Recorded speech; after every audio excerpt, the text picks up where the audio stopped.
Shalom shalom bakunzi b'umwami wacu Yesu Kristo, mwebwe mwese abari mu mpande zose z'isi, twongeye kubasuhuza mu gitondo cy'uyu munsi. Tunejejwe n'Imana kwitugiriye neza kongera kuduha amahirwe ngo tuvugane namwe kuri aya magambo y'Imana, kandi tunabashimira mwebwe mwese mukurikira iyi gahunda y'ijambo ry'Imana. Yaba icyitegererezo cyiza mu gihe cyawe. Imana y'amahoro ibagirire neza. Tubonereho kubasaba mujye mudufasha gusangiza inshuti n'abavandimwe banyu inyigisho tuganiraho buri munsi. Imana y'amahoro ibagirire neza. Tugiye kandi kuganira kuri ya topiki yacu, turacyayikomeje bivuga ngo ba icyitegererezo cyiza mu gihe cyawe. Uyu munsi agace tugezeho, tugiye kuganira ku ivugabutumwa ry'umugore ukijijwe ariko ufite umugabo udakijijwe. Ivugabutumwa ry'umugore ukijijwe ariko ufite umugabo udakijijwe, kumuba icyitegererezo. Turasoma ijambo ry'Imana riboneka muri Petero wa mbere, ibice byaho ni 3. Turasoma duhereye ku murongo wa mbere, dukomeze gato twegere hepfo turebe niki Petero yabwiye umudamu ukijijwe ariko ubana n'umugabo udakijijwe. Gusa mudamu aho uherereye hose, mugore, ibi nawe birakureba kuko hari icyo byagufasha.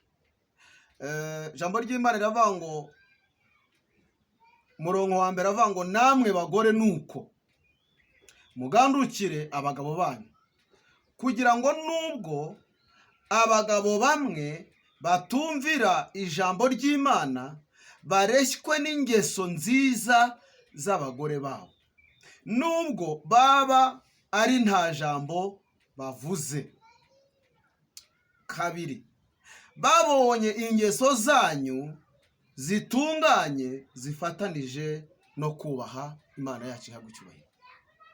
Uyu ni Petero wavuze amagambo akomeye, agerageza gukangurira umugore ukijijwe ariko ubana n'umugabo udakijijwe ko akwiriye kuba icyitegererezo ku mugabo we, atari mu magambo ahubwo mu bikorwa, mu ngeso.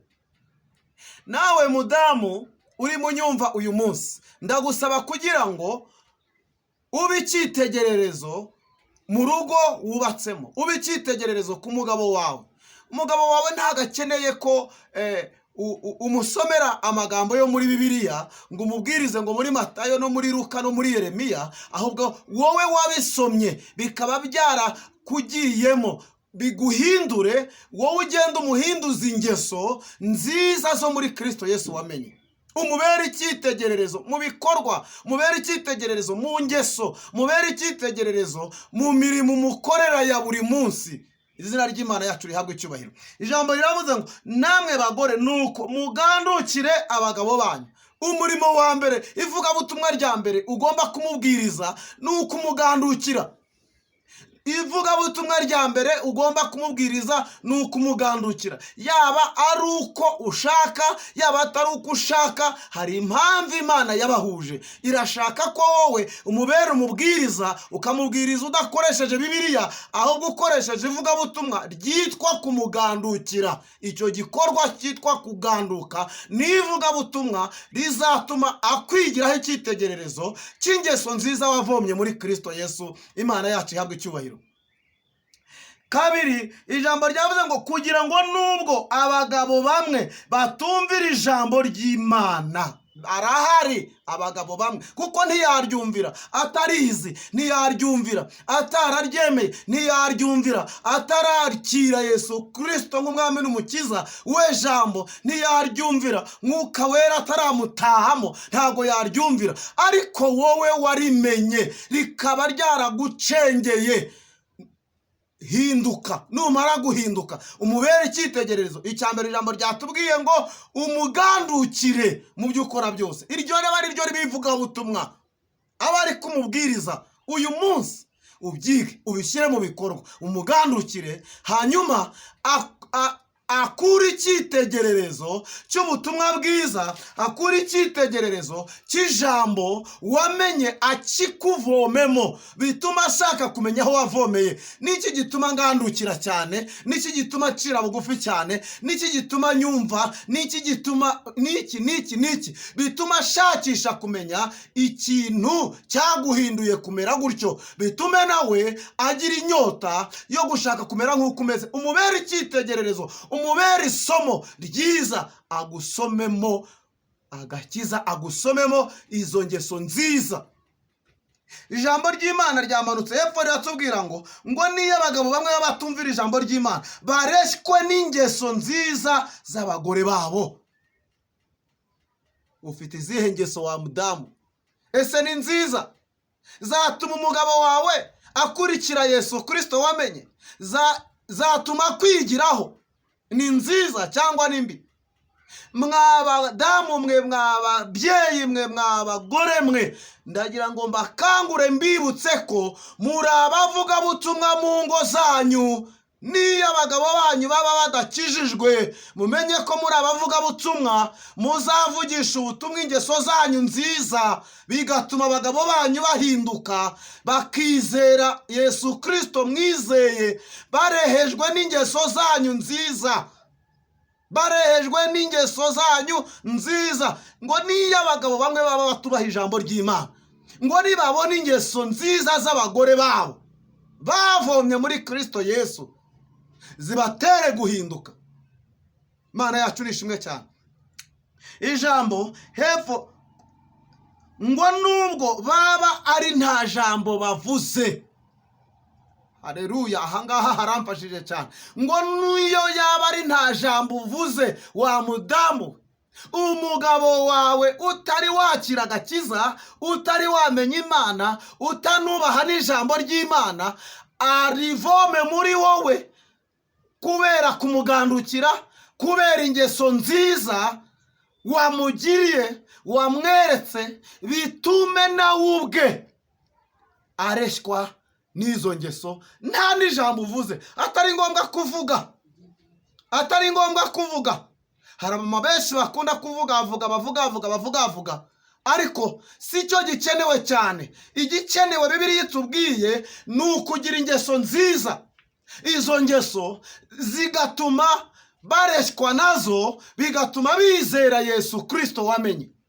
Binyuze mu ngeso nziza no kuganduka, Imana yacu nihabwa icyubahiro cyane. Wa mudamu umenye ko kuganduka ari ivugabutumwa. Wa mudamu umenye ko ingeso zawe ari ivugabutumwa ku mugabo wawe.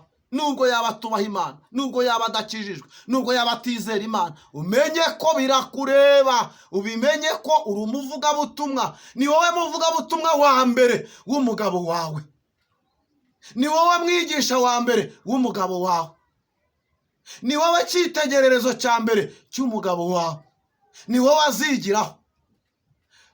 Kujya mu butayu, kujya mu misozi, kujya mu byumba, kujya mu rusengero, kuririmba mu makorari ni byiza, ariko nujyayo ugenda ugiye kuvomaho ingeso nziza n'imyitwarire myiza, uri buze kwitwara imbere ye kugira ngo bitume umubera icyitegererezo cyiza, bitume akuvomamo ingeso nziza. Umurongo wa kabiri hari ijambo wavuze ngo babonye ingeso zanyu zitunganye. Ingeso zitunganye, ingeso zitunganye mugore, ingeso zitunganye. Ntabwo ari ingeso zicafuye, ntabwo ari ingeso mbi, ntabwo ari uguhemuka, si ugutukana, si ugusebanya, si ukumusuzugura, si ukutamwumva, si ukutamwubaha, si ukutamugandukira, ahubwo ingeso nziza zitunganye zimutere kukubona mu icyitegererezo cyiza. Hari aho nasomye Bibiliya ivuga ngo abagore beza ngo babere itara abagabo babo ku manywa na nijoro, ngo itara ryabo ntirizima. Ese itara ryawe ni irihe wa mubyeyi we? Itara ryawe ni irihe? Ni za ngeso nziza, ni kwa kuganduka. Umubere itara rimumurikira, rimukure mu mwijima. Nataha yabihiwe n'isi, umubere uburyohe, ntumubere igisongo cyo kumusonga ngo wongere uburibwe mu bwo atahanye isi yamuzengereje n'abantu bo mu isi. Ahubwo umubere ingeso nziza, umubere icyitegererezo, ataha asiganwa avuga ngo nubwo nahuye n'ibingora ariko mfite uri bumpumurize, mfite uri ubundi buvome mu ibyishimo, mfite ubundi buvome mu munezero. Imana yacu ihabwe icyubahiro. Ba icyitegererezo cyiza wa mudamu, icyitegererezo cyiza mu rugo rwawe. Si ngombwa kuba icyitegererezo kuko umugabo wawe akijijwe, kandi niyo yaba akijijwe gomeza ube icyitegererezo. Niyo yaba adakijijwe noneho biba akarusho, kuko iyo wamenye ntayazi ingeso nziza zo muri Kristo Yesu ntazazi. Akeneye kuzimenya azikumenyeyeho, akeneye kuziga azikwigiyeho, akeneye gutozwa umubereye umutoza. Imana yacu nihabwe icyubahiro. Navuga byinshi ariko wa mudamu we umenye kuri icyitegererezo cya Kristo ku mugabo wawe. Kristo yakubereye icyitegererezo aho yagombaga kuba ahagaze ngo abere umugabo wawe icyitegererezo, ntabwo agihari, ahubwo ni wowe ugomba kuba icyitegererezo imbere y'umugabo wawe, akakwigiraho ingeso za Kristo, kuko ingeso za Kristo ziri muri wowe wamwakiriye. Imana yacu ikugirire neza. Reka dusenga Imana. Mana, mu izina rya Yesu, Imana y'urukundo n'icyubahiro, ndabizi ko ushobora byose. Shoboza umudamu wese urumva rino jambo uyu munsi, kugira ngo ahinduke icyitegererezo ku mugabo we. Niyo uyu mugabo we yaba atubaha Imana, niyo yaba adakijijwe cyangwa se anakijijwe, arusheho kumubera itara ryiza rimumurikira, kugira ngo ave mu mwijima w'ingeso mbi yinjire mu mucyo w'ingeso nziza za Kristo. Aho Yesu Kristo yakagombye kuba ahagaze, uyu mudamu ahahagarara uno munsi nk'umuntu wamenye Kristo, kandi ahinduka icyitegererezo kizima hagati mu bantu, by'umwihariko ku mugabo we. Imana yacu uhabwe icyubahiro. Urakoze kubikoze kandi neza, tubisabye twizeye mu izina rya Yesu Kristo umucunguzi wacu. Amen. Mbone rero kugusaba wowe mwene data, kugira ngo ugomeze usangize inshuti zawe iri jambo ry'Imana, kugira ngo nabo ribafashe bamenye abo ari bo n'icyo bakwiriye gukora. Uyu munsi ntugende udahinduye uburyo ngo ube icyitegererezo cya Kristo. Imana y'amahoro ikugirire neza. Amen.